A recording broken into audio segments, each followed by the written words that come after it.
Buenos días, hermanos, hermanas, buenos días.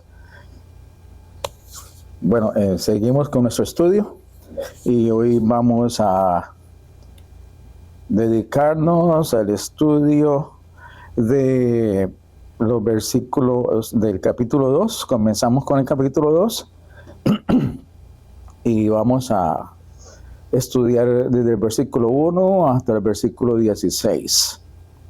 Comenzamos con una oración. Padre Santo, te damos gracias por tu gracia y tu misericordia para con nosotros en esta semana, Señor, especialmente en que nos guardaste del peligro del huracán que pasó. Gracias, Señor, por tu fidelidad y tu misericordia. Padre Santo, estamos aquí, Señor, dispuestos a oír tu palabra.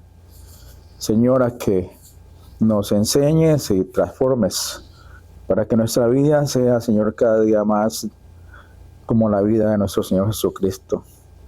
Oramos, Señor, en tu nombre. Amén.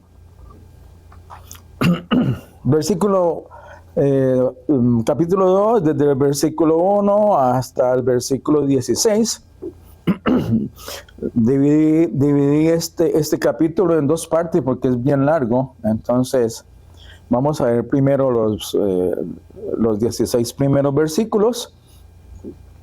Y entonces vamos a verlos uno por uno. Y al final hacemos una especie de conclusión o tocamos algunos puntos importantes.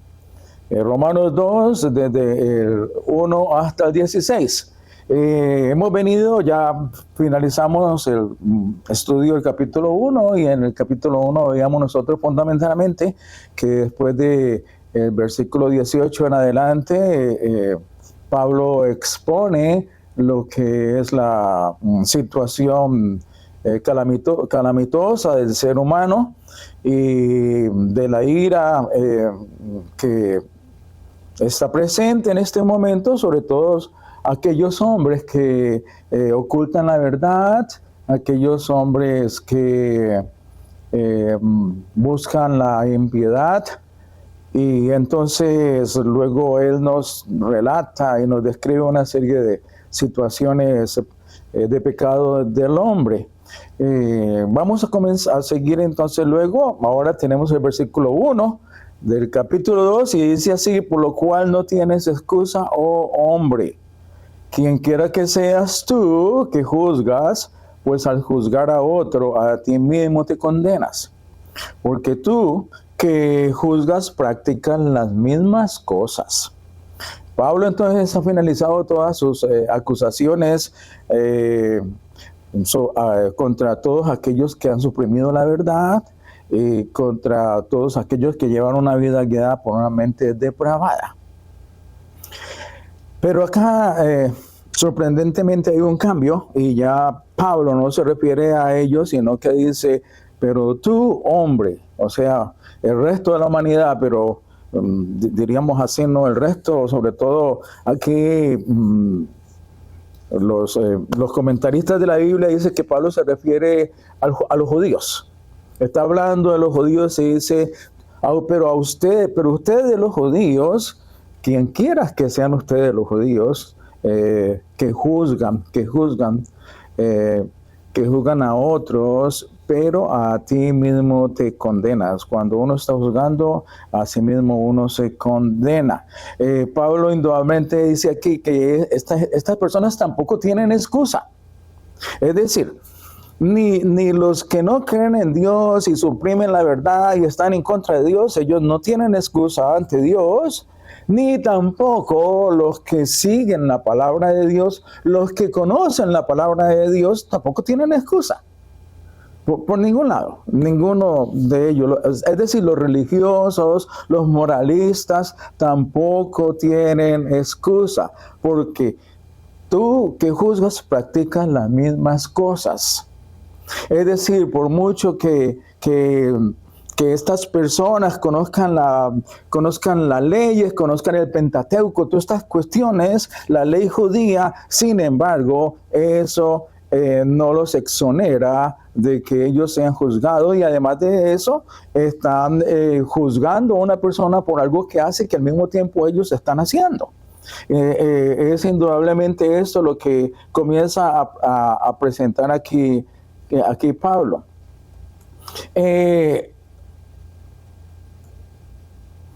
Estas personas creen que la ley condena a los gentiles y no a los judíos, ¿sí?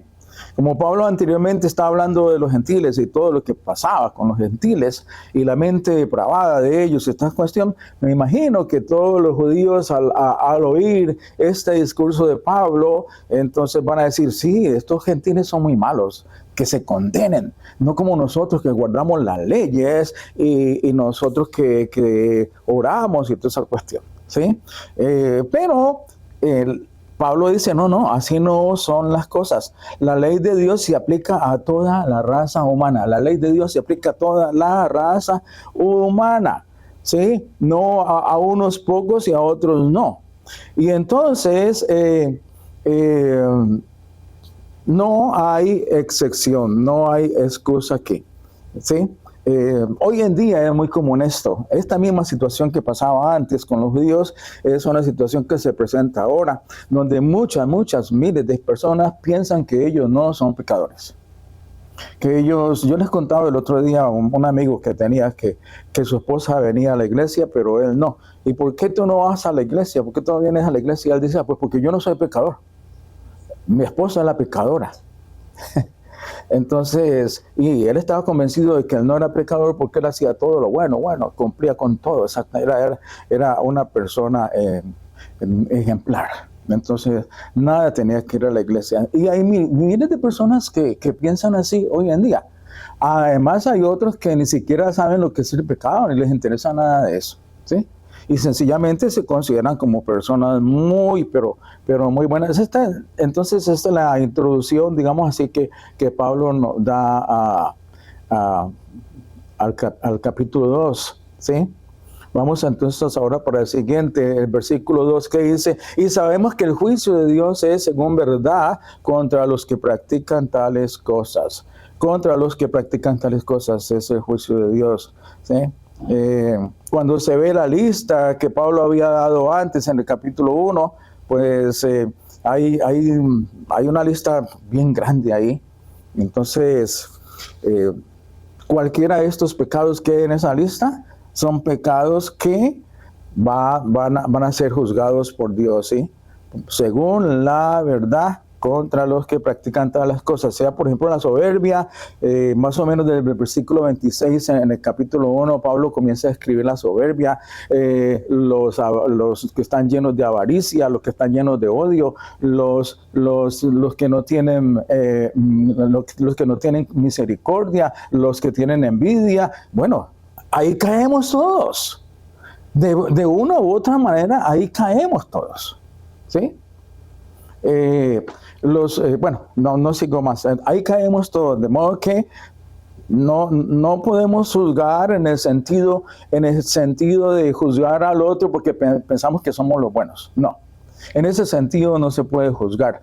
El otro se condena porque yo soy bueno o porque yo estoy en otro nivel. No, sino que ante Dios todos entonces tenemos la misma, somos considerados exactamente iguales. El versículo 3, oh hombre que juzgas a los que practican tales cosas y hacen lo mismo, ¿supones que escaparás del juicio de Dios? Esta es otra tendencia dentro del ser humano. Si yo juzgo, a mí nadie me va a juzgar, porque yo soy el juzgador. Entonces ya se comienzan a establecer una serie de niveles dentro de la vida y de esta situación. Y entonces el que juzga por el hecho de juzgar piensa que va a escapar del juicio de Dios. Y los judíos en ese entonces pues pensaban lo mismo, que ellos eran tan religiosos, cumplían tanto con las leyes que pues se iban a salvar, no iban a escapar del juicio de Dios. Se iban a escapar del juicio de Dios. Pero aquí el asunto no era tanto si se cumplía con la ley, sino que si la ley se obedecía, como vamos a ver en el versículo 13. En el versículo 4, o menosprecias las riquezas de su bondad paciencia, magnanimidad, ignorando que la bondad de Dios te guía al arrepentimiento. Sí, sobre todo muchas personas piensan que están pecando y pues no pasa nada, están pecando, no pasa nada. Entonces piensan que es que Dios no los va a juzgar o que Dios los tiene aparte. Pero lo que pasa sencillamente es que Dios es un Dios que tiene paciencia, es un Dios que, como dice aquí, espera para ver si esa persona se arrepiente. Es fundamentalmente eso. Seguimos entonces luego con el versículo 5, mas por causa de tu terquedad y de tu corazón no arrepentido, estás acumulando ira sobre ti mismo en el día de la ira y de la revelación del justo juicio de Dios. Como dice aquí, somos tercos. Por naturaleza somos tercos y muchas veces nos dicen las cosas una vez, 2 veces, 3 veces, 4 veces y no hacemos caso o no creemos o sencillamente queremos hacer lo que queremos hacer y no lo que dice la ley o lo que nos recomiendan hacer. Pero luego dice acá que entonces estamos acumulando ira sobre nosotros mismos hasta el día de la ira y de la revelación de Jesús. Muy claramente dice aquí que va a haber un día de la ira y de la revelación. Hay un día. Entonces Dios ya puso ese día, ¿sí? Pero lo que va a suceder. Es decir, ahora pues no se están viendo posiblemente las consecuencias del pecado, pero indudablemente se van a ver. El versículo 7, el cual pagará a cada uno conforme a sus obras. Bueno, muy preocupante. Versículo 6, muy preocupante porque Dios pagará a cada uno de acuerdo con las obras y sabemos perfectamente que nadie lleva una vida perfecta, sino solamente Jesucristo es el único que ha llevado una vida perfecta. Versículo 7, a los que por la perseverancia en hacer el bien buscan gloria, honor e inmortalidad, a ellos tendrán vida eterna. Entonces Dios pagará conforme a las obras a aquellos que perseveran en hacer el bien. Y que perseveran en hacer el bien con el propósito de obtener la gloria, el honor, la mortalidad en el juicio, ¿sí? En la vida eterna. No se persigue aquí el bien, ni se persevera el bien en el sentido de ser famoso o en el sentido en que voy a donar 10 millones para que salga por el periódico y todo el mundo lo sepa. No, ese no es el tipo de honor que se habla acá. No es el honor del hombre, sino el honor que Dios va a dar. Versículo 8, pero enojo e ira a los que son contenciosos y no obedecen a la verdad, sino que obedecen a la injusticia. Este es el otro lado del juicio para aquellos que no obedecen a Dios, a los cuales les espera enojo e ira, a los que son contenciosos y les gusta la contienda, les gusta poner problemas. El versículo 9, habrá tribulación y angustia para toda alma humana que hace lo malo, el judío primeramente y también al griego. Vemos un elemento más aquí de lo que pasará con los que hacen el mal. Versículo 10, pero gloria y honor y paz para todo el que hace el bien. El judío primeramente y también el griego. O sea, esto es lo que espera a los que hacen lo bueno durante el juicio final. Les espera la gloria, les espera el honor y les espera la paz. Versículo número 11, pues no hay distinción de personas delante de Dios. No hay distinción de personas delante de Dios. En estos tiempos, ya les decía, en estos tiempos en la iglesia romana de Roma, pues habían gentiles y habían judíos, y los judíos, por el hecho de ser maestros de los gentiles y conocer profundamente las leyes, entonces consideraban que ellos no iban a ser juzgados y que tenían derecho a estar en el cielo. Pero no hay distinción de personas delante de Dios, no hay distinción. El día del juicio, todos los hombres estarán delante de la presencia de Dios en el juicio. Todos, absolutamente todos. Ninguno se irá por la puerta de atrás o algo de eso. No, nadie. A todos serán juzgados. Y esto, hermanos, es tan importante porque si nosotros pensamos que hay otra manera en que podamos nosotros no ser juzgados, como mucha gente dice, no, yo le tengo terror a ser juzgado, yo no quiero ser juzgado. Entonces, ¿habrá algún medio para yo no ser juzgado? Díganme si hay algún camino para yo no ser juzgado. Y no.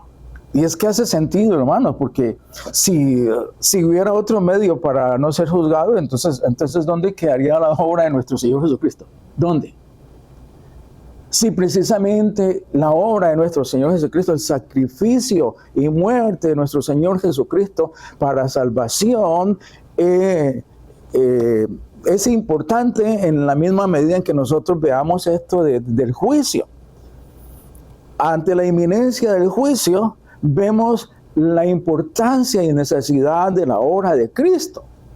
Las dos cosas, la obra de Cristo queda tan perfecta y tan grande cuando nosotros vemos la inminencia y la angustia del juicio. Sí, hay una inminencia y una angustia del juicio que nadie puede escapar ni irse por un lado ni por el otro, porque precisamente ahí también para nosotros está la belleza del sacrificio de nuestro Señor Jesucristo, el valor tan inmenso de lo que es la obra de nuestro Señor Jesucristo. Entonces hace perfecto sentido esto de que no hay distinción. No, nadie se puede colear, como decimos nosotros los hispanos. Versículo 12, pues todos los que han pecado sin la ley también perecerán. Y los que han pecado bajo la ley, por la ley serán juzgados. Pues Pablo nos está aquí también hablando nuevamente acerca de los que piensan que tienen excusa para no ser juzgados, o que tienen excusa para excusarse por lo que han hecho, ¿sí? Los que han pecado sin la ley. Es decir, en el día del juicio alguien dirá, bueno, pero es que yo no sabía que eso había que hacerlo, ¿sí? Entonces, eso no es esa parte, ¿no?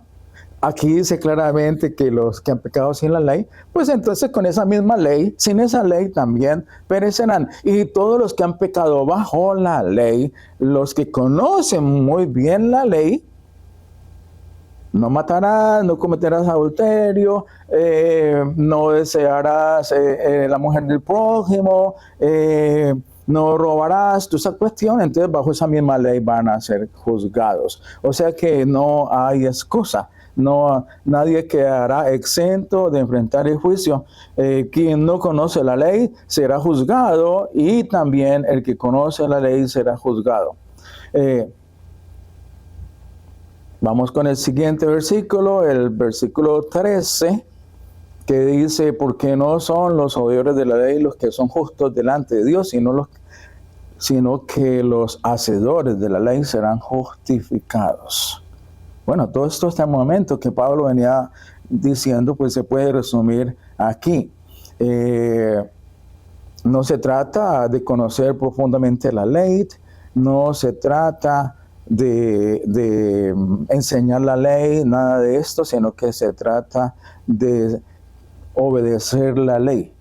Y obedecerla, pero es decir, en el sentido de corazón. La obedezco por el amor a nuestro Señor Jesucristo, no porque tenga que obedecerla, porque muchas veces las personas obedecen la ley porque tienen que hacerlo así. Pero el asunto no es de obedecer la ley por ese solo hecho, sino por nuestro corazón, por el aspecto interior.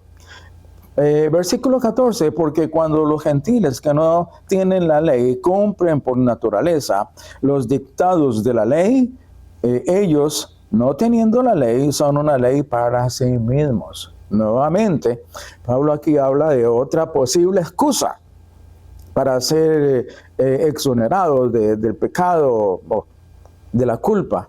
Aquellos gentiles que no tienen la ley. Sin embargo, cumplen por naturaleza los dictados de la ley. Más o menos acá todo es lo que llama la conciencia humana. Todos los hombres tienen una conciencia humana, todos los hombres tienen un conocimiento que Dios les ha dado de la ley, en general, todo el mundo. Por eso los hombres en el mundo hacen cosas protegiendo el niño, por ejemplo, algo así. Los niños, es de naturaleza proteger a los niños, por ejemplo, ¿sí? Cosas así. Entonces esto es lo que es la conciencia. Entonces, si muchas personas se guían por la conciencia, por esa misma conciencia serán juzgados. No hay excusa. Versículo 15. Ya que muestran la obra de la ley escrita en sus corazones, su conciencia dando testimonio y sus pensamientos acusándolos unas veces y otras veces defendiéndolos, ¿sí? Cuando uno dice que se siente culpable de algo, ¿verdad? Cuando uno, lo que se llama el complejo de culpa, nos sentimos culpables por algo. Entonces, nuestra conciencia nos acusa o también nuestra conciencia nos puede defender. Y versículo 16, en el día en que, según mi evangelio, Dios juzgará los secretos de los hombres mediante Cristo Jesús. O sea que no solamente juzgará las obras visibles, sino también las obras invisibles y juzgará los secretos. Estos son los versículos, los primeros 16 versículos del capítulo 2. Algunas cosas en general que podemos ver de estos versículos es lo siguiente.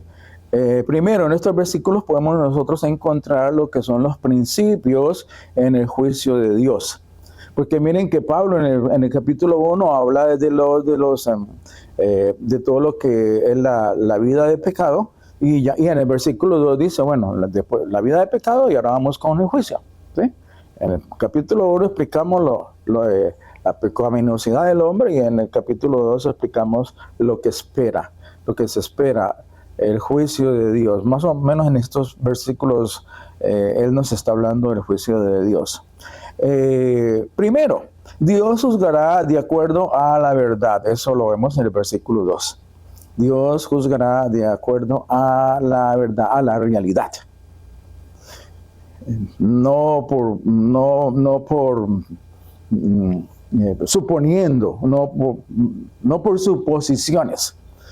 No, de acuerdo a la verdad. ¿Sí? Es el juicio de Dios. Si ustedes miran, por ejemplo, en los juicios de los hombres, un juzgado, un juicio, los juicios se demoran tremendo, porque se tienen en cuenta si lo hizo, si no lo hizo, si lo quiso hacer o si no lo quiso hacer, y cantidad de suposiciones que hacen. No, el día del juicio de Dios va a ser de acuerdo a la verdad. Dios sabe exactamente cuál fue el hecho. Él conoce el corazón, Él conoce absolutamente todo, entonces va a ser de acuerdo a la verdad. Y como es de acuerdo a la verdad, entonces no se puede dar ninguna excusa nuevamente. Número 2, Dios juzgará de acuerdo a las obras. Dios juzgará de acuerdo a las obras. Y número 3, Dios juzgará a toda la humanidad sin excepciones. Sin excepciones. Esos son 3 principios que yo veo ahí en estos primeros 16 versículos. De estos 3 yo quiero hablar un poco hoy acerca del segundo. Dios juzgará de acuerdo a las obras. Quiero hablar un poco de esto para que hagamos un poco de claridad en cuanto a esto. En lo que Pablo nos habla en estos primeros 16 versículos, podemos ver dos cosas. Podemos ver los dos caminos en el juicio de Dios. Esos dos caminos son el camino del justo y el camino del injusto. Pablo nos plantea claramente esto. Versículos 7 y 10, si los ponemos juntos, estos dos versículos, entonces diremos que para el camino del justo les espera la gloria, el honor, la inmortalidad y la paz.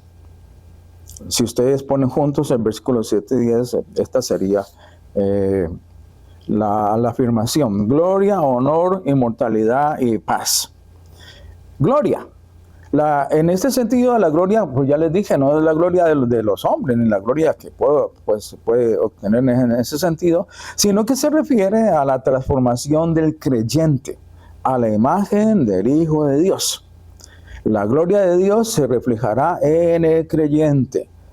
La Escritura hace mucho énfasis en esto.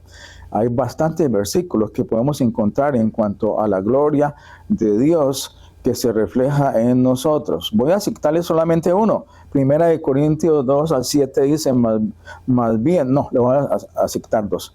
Más bien exponemos el misterio de la sabiduría de Dios, una sabiduría que ha estado escondida y que Dios había destinado para nuestra gloria, desde su eternidad. Para nuestra gloria, desde su eternidad.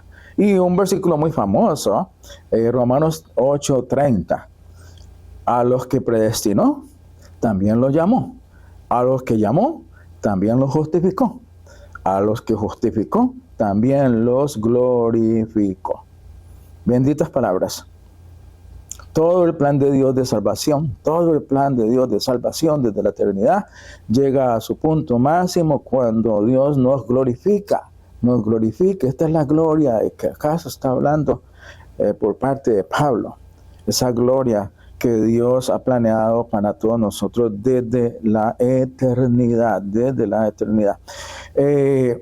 Ahora, en cuanto al segundo, que es el honor, aquí el honor se refiere a ser aprobado por Dios en contraste con el deshonor.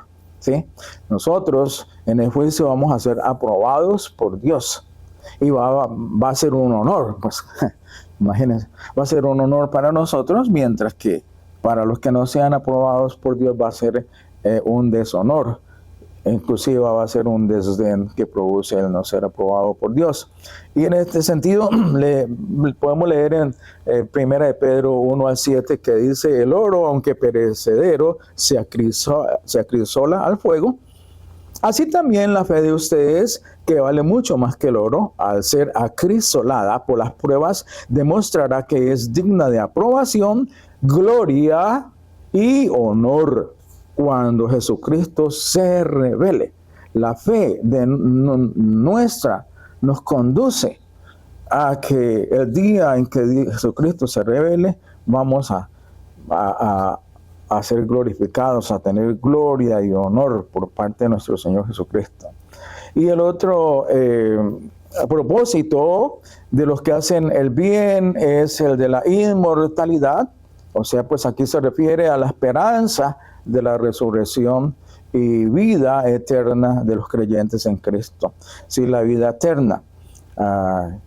Primera de Corintios, voy a nombrarles aquí, Primera de Corintios 15, del 52 al 54, que dice: en un instante, en un abrir y cerrar de ojos, al toque de final de la trompeta, pues sonará la trompeta. Y los muertos resucitarán con un cuerpo incorruptible y nosotros seremos transformados. Porque lo corruptible tiene que revertirse de lo incorruptible y lo mortal de inmortalidad. La inmortalidad. Cuando lo corruptible se revista de lo incorruptible y lo mortal de inmortalidad, entonces se cumplirá lo que está escrito: la muerte ha sido devorada por la victoria. Está muy claro acá, muy claro lo que va a suceder cuando venga Cristo, el día del juicio, en el cual nosotros vamos a resucitar con un cuerpo incorruptible, que es el cuerpo eterno de la inmortalidad. Y el otro es la paz, la paz. O sea, no es solamente honor, no solamente gloria, honor, inmortalidad, vida eterna, sino también paz.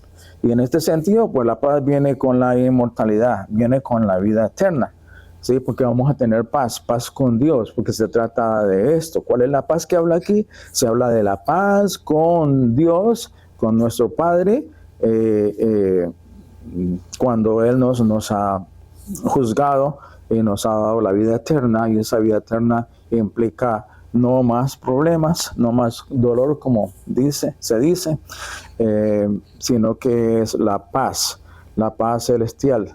¿Sí? Aquí me estaba ya acordando de lo que todo el mundo dice, que cuando una persona muere, ¿no? Que descansa en paz. ¿Sí? Que descansa en paz. Bueno, está bien. Debemos de desear la paz para todo el mundo. ¿Sí? Debemos desear la salvación para todo el mundo. Salvación para todo el mundo.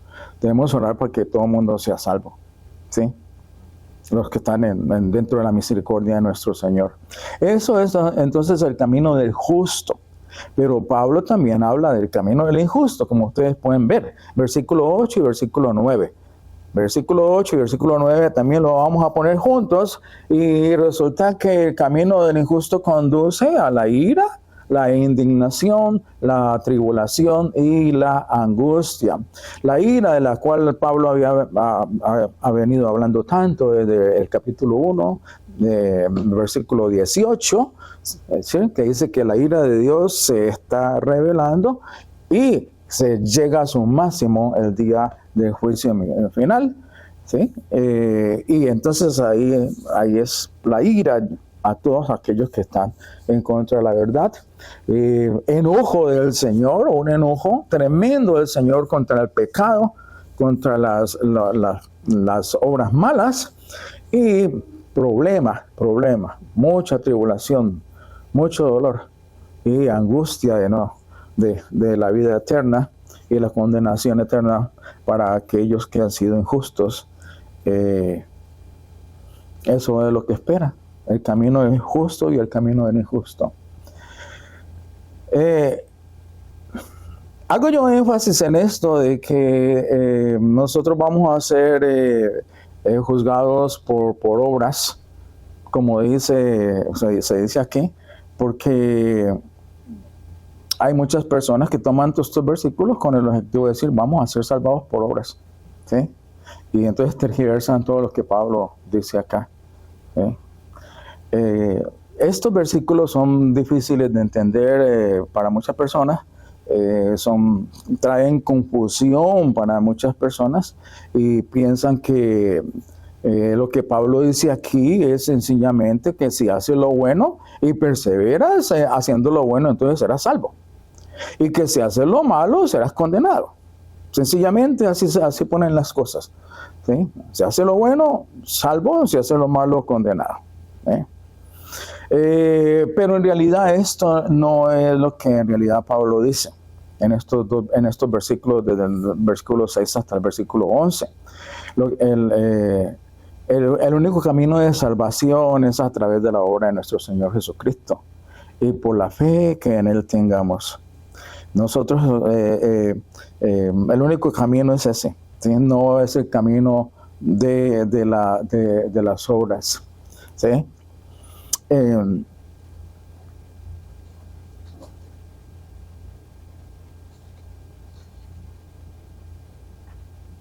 Pero miren ustedes, lo interesante acá es que Pablo presenta las dos opciones. Dice en el versículo 6, pero Dios, el día del juicio final, Dios te juzgará por las obras que has hecho. Dios te juzgará por las obras que has hecho. Entonces, y luego Pablo habla de las obras malas, de las obras buenas, todo esto hasta el final. ¿Sí? Pero esto es muy significativo, muy importante que Pablo ponga estas dos cosas, estos dos caminos aquí paralelos, el uno y el otro. Pablo acá estaba inspirado por el Espíritu Santo y Pero esto no quiere decir que Pablo nos está diciendo que una persona puede alcanzar la meta de la vida eterna sin estar realmente en el camino de la justicia. Y acá viene algo muy importante que yo quiero resaltar bastante. Una persona es salva por fe en la obra redentora de Cristo y escoge el camino del justo. ¿Sí? Una persona es salva por fe en la obra redentora de Cristo y escoge el camino del justo. ¿Y cuál es el camino del justo? Todo lo que Pablo nos decía acá, el camino del justo es aquellos que hacen buenas obras y que perseveran buscando el honor, buscando la inmortalidad, buscando la paz y perseveran en esto de las buenas obras. Mientras los otros que perseveran en el mal. Entonces, una persona salva por fe en la obra redentora de Cristo y escoge el camino del justo, que es el camino donde las personas hacen lo bueno. ¿Sí? Hay que ponerlas las dos. Hay que ponerlas las dos. Porque van juntas, aunque la una no depende de la otra. ¿Sí? ¿Sí? Ni la una se complementa a la otra. No es así. Y voy a leerles esto porque la misma Biblia muchas veces nos trae a confusión, porque el mismo Jesucristo habla muchas veces de que para nosotros es salvo, hay que hacer esto, hay que hacer aquello. El mismo Jesucristo lo plantea, ¿sí? Muchas veces. Por ejemplo, acuérdense del joven rico, que le pregunta a Jesucristo, bueno, ¿y qué puedo hacer yo para ser salvo? Y él dice, bueno, cumple con los mandamientos. Jesucristo. ¿Qué debo hacer yo para ser salvo? Le pregunta a Jesucristo. Miren, interesantemente, que Jesucristo no responde, para tú ser salvo, cree en mí. Mira que él no dice eso. Bien interesante. ¿Qué debo hacer yo para ser salvo? Él dice, cumple con los mandamientos. ¿Sí? Y se lo describe. Y los dos mandamientos más importantes. Y el joven que dice, yo cumplo con todo eso. Yo cumplo con todo eso. ¿Sí? Entonces, ¿sí? Entonces él después dice, bueno, pues vende todo lo que poseas. Ahí había algo escondido, algo escondido. No es que estás cumpliendo con todo, y entre eso, si cumples con todo, entonces debes de cumplir con el primer mandamiento, que dice que amarás a Dios con todo tu corazón, pero mira que estás amando son tus posesiones. Dios conoce el corazón. Y entonces dice, y luego dice finalmente que después de eso, de que venda todas sus cosas y se desprenda de todo lo material, entonces sígueme. Eso es lo que dice ahí, ¿verdad? Y luego acá voy a citarles el otro texto bíblico que está en Mateo 19. El otro texto bíblico es el de Mateo 25, 31 al 46, que es bien interesante. No lo voy a leer todo porque es larguísimo, como ustedes pueden ver, 31 al 46. Pero algunas partes dice, pero cuando el Hijo del Hombre venga en su gloria y todos los ángeles con él, entonces se sentará en el trono de su gloria. Y serán reunidas delante de él todas las naciones y separará a unos de otros, como el pastor separa las ovejas de los cabríos. Es decir, los dos grupos que nosotros hemos venido hablando de acuerdo con Pablo, ¿sí? Los dos grupos. Entonces el rey dirá a los de su derecha, venid benditos de mi Padre, heredad el reino preparado para vosotros desde la fundación del mundo, porque tuve hambre y me diste de comer, tuve sed y me diste de beber, fui forastero y me recibiste, estuve desnudo y me vestisteis, enfermo y me visitasteis, en la cárcel y vinisteis a mí. ¿Qué es eso? Obras y obras y más obras. Entonces los justos le respondieron diciendo, Señor, cuando te vimos hambriento y te dimos de comer, o sediento y te dimos de beber?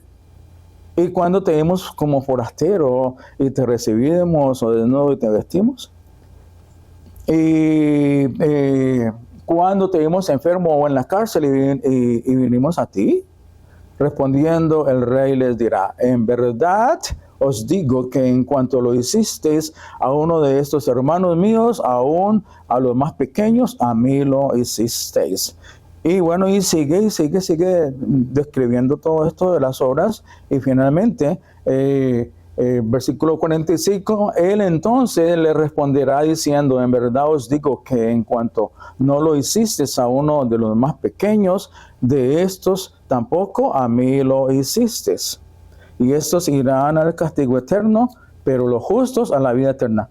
Nuevamente los dos caminos bien claros aquí. El camino del justo, vida eterna; el camino del injusto, castigo eterno. ¿Sí? Eso es. Y está muy claro acá por Pablo, y la Escritura siempre está mostrándonos esos dos caminos, sí, esos dos caminos. No está haciendo solamente, no excluye que por el hecho de ser cristianos, entonces no hagamos buenas obras, no. Si no es eso. Aunque diga que en el juicio las personas serán juzgadas por las obras, ¿sí? Serán juzgadas por la sombra. Pero ese es el juicio, esa no es la salvación. Bien, entonces, para concluir, y aquí está lo maravilloso del Evangelio de Cristo.